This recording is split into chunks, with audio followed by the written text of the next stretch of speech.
selamat datang di podcast Cakap Sejarah dengan saya Mas Rifatul Aini dan saya Manisa Salsabila.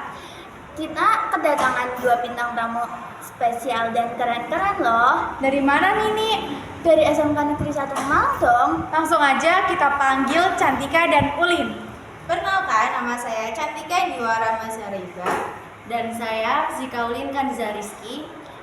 Hari ini kita akan bahas tentang apa sih, Sam? Di sini kita akan membahas tentang sejarah asal-usul nenek moyang bangsa Indonesia. Yang belum mengenal tulisan itu ya? Iya, bener banget. Langsung aja boleh kali Cantika atau Ulin yang jelasin duluan? Boleh. Kalian tahu nggak sih tentang asal-usul nenek moyang bangsa Indonesia? Nggak tahu, emang apa sih? Jadi mereka walau berasal dari masa lalu yang tidak mengenal tulisan, tapi mereka mampu menghasilkan sebuah peralatan yang di setiap zamannya berkembang pesat. Berarti kita tidak boleh kalah sama mereka dong yang belum mengenal tulisan tapi udah bisa menghasilkan budaya material dan non-material. Iya, benar banget.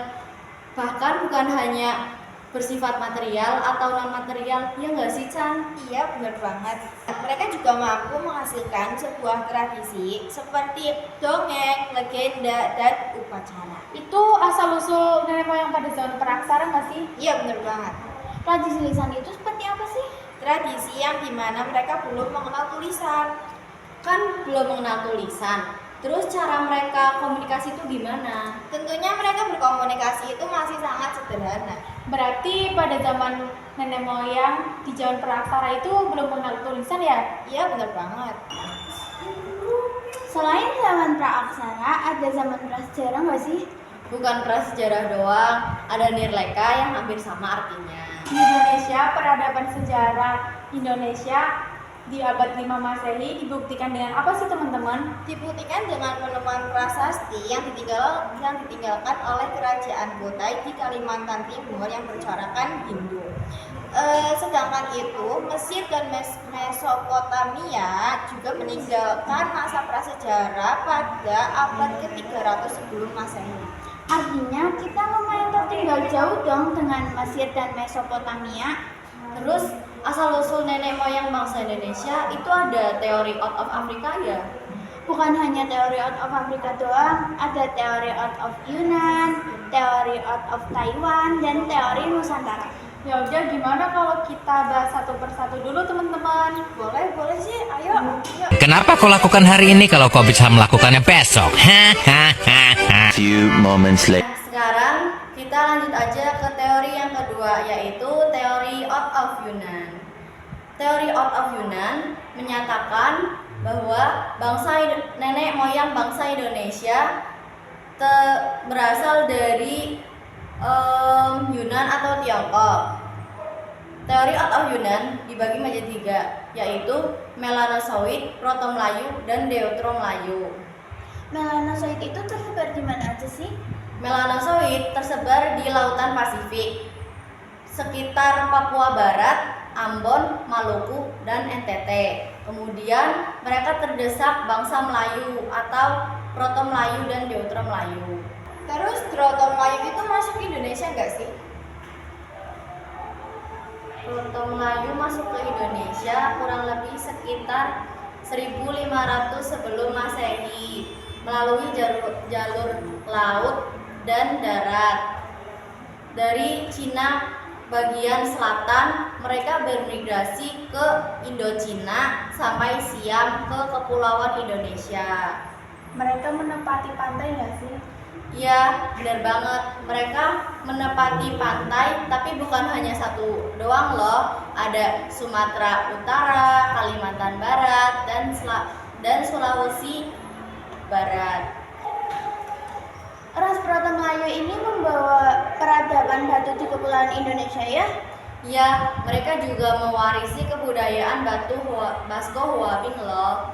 Ada suku apa aja sih yang bertahan sampai sekarang? Ada suku Dayak, suku Toraja, suku Alas, dan suku Gayo. Deutero-Melayu itu membawa kebudayaan baru ya? Ya, Deutero-Melayu mereka membawa budaya berupa perkakas dari senjata kepulauan Indonesia atau kebudayaan Dongson, karena kebudayaan Dongson mereka lebih maju daripada kebudayaan Basko Wabi. Kenapa sih dikatakan lebih maju? Karena mereka sudah mengenal kebudayaan perbintangan, pertanian, dan perunggu. Suku apa aja sih yang masih dibuat sampai sekarang? Ada suku Jawa, suku Sunda, suku Melayu, dan Bugis. Nah, sekarang kita lanjut aja nggak sih? Oh, boleh. Sekarang kita masuk ke teori Nusantara. Teori ini berpendapat bahwa nenek moyang bangsa Indonesia berasal dari bangsa Indonesia sendiri. Kenapa sih teori ini memandang bahwa nenek moyang bangsa Indonesia itu tuh berasal dari negaranya sendiri? Nah, karena ini tuh ada dua alasan. Alasan yang pertama adalah karena bangsa Melayu memiliki peradaban yang tinggi, sehingga tidak memerlukan migrasi bangsa lain ke wilayah Nusantara. Nah, peradaban ini tidak akan terjadi tanpa adanya proses dari perkembangan dari kehidupan sebelumnya. Nah, alasan yang kedua karena banyaknya fosil ditemukan di negara Indonesia. Apa aja sih fosil manusia purbanya?